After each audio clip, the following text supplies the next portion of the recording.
Present tense को आपने पढ़ लिया है अच्छी तरह से। सभी प्रेजेंट टेंसों को आपने जितने पार्ट होते हैं, present indefinite, present continuous, present perfect, present perfect continuous, यहाँ तक शायद हो चुका है। इंडेफिनिट हुआ है, इंडेफिनिट हुआ है। तो आज हेडिंग डालिए present continuous tense. Present continuous tense की क्या पहचान है? यदि वाक्य के अंत में रहा है, रही है, रहे हैं, रहा हूं आदि शब्द आते हैं तो ऐसे वाक्य को प्रेजेंट कॉन्टिन्यूअस टेंस कहते हैं। तो सबसे पहले इसका एक स्ट्रक्चर है। स्ट्रक्चर में क्या है? सब्जेक्ट है plus helping verb is and are में से ए प्लस जो है वर्ब, वर्ब में ING plus object plus other word, यही है ना। तो इसी को हम आप लोगों को आज प्रेजेंट कॉन्टिन्यूअस के बारे में बता रहा हूं। इसको नोट करिए, प्रेजेंट कॉन्टिन्यूअस,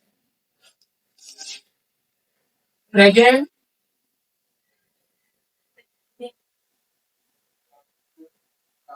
कंटीन्यूअस टेंस। सबसे पहले बेटा इसका हित क्या है, कैसे आप जानोगे कि यह प्रेजेंट कॉन्टिन्यूअस टेंस है?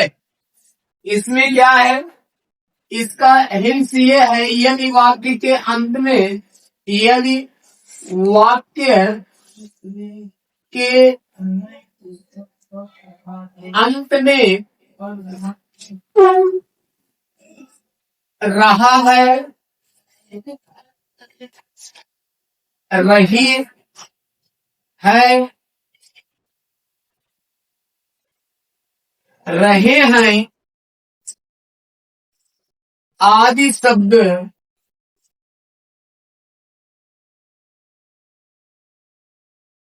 आता है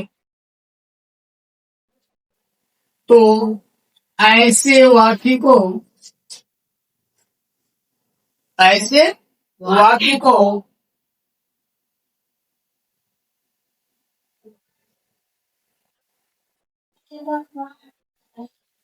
प्रेजेंट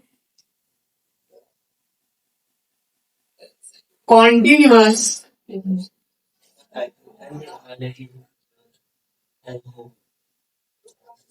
टेंस कहते हैं। यही है ना, क्या पहचान है?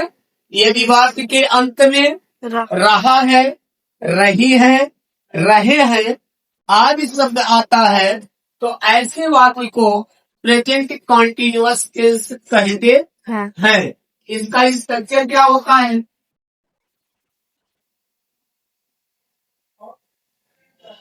स्ट्रक्चर सबसे पहले बेटा क्या लिखेंगे?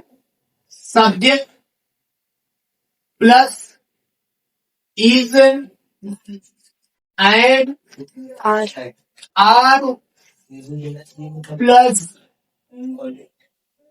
वर्ब, वर्ब में क्या जुड़ेगा? ING plus object plus CW complement word. अब इसमें हम बेटा एग्जाम्पल में आपको दिखाऊंगा। इसका एग्जाम्पल क्या होता है?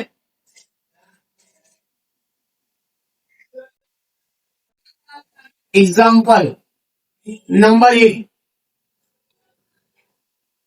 सीता खा रही है।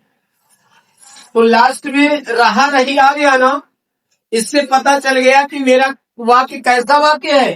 Present continuous. तो इसका सबसे पहले स्ट्रक्चर में सब्जेक्ट क्या है? सीता है। Sita is eating. ईट माने क्या होता है? खाना। खाना।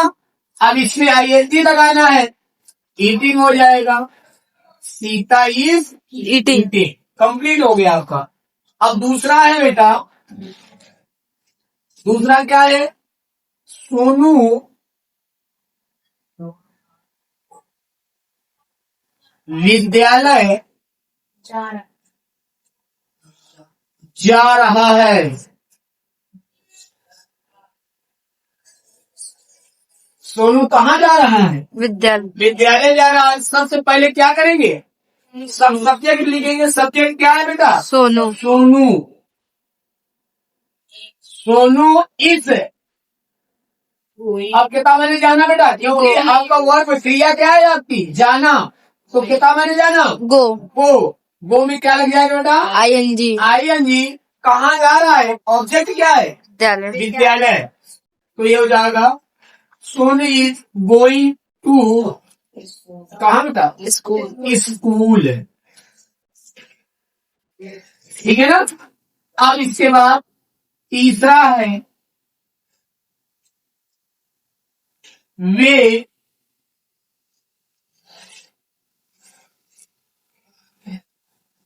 सब मैदान में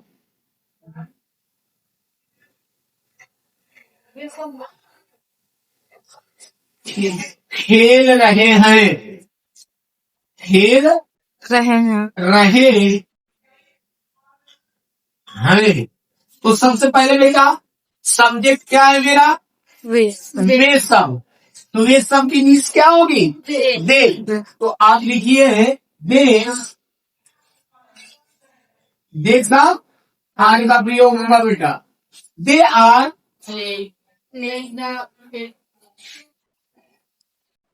प्लेइंग इन द प्लेग्राउंड। ध्यान देना, फील्ड नहीं लिखना है, प्लेग्राउंड खेल का मैदान है बेटा। Play ground.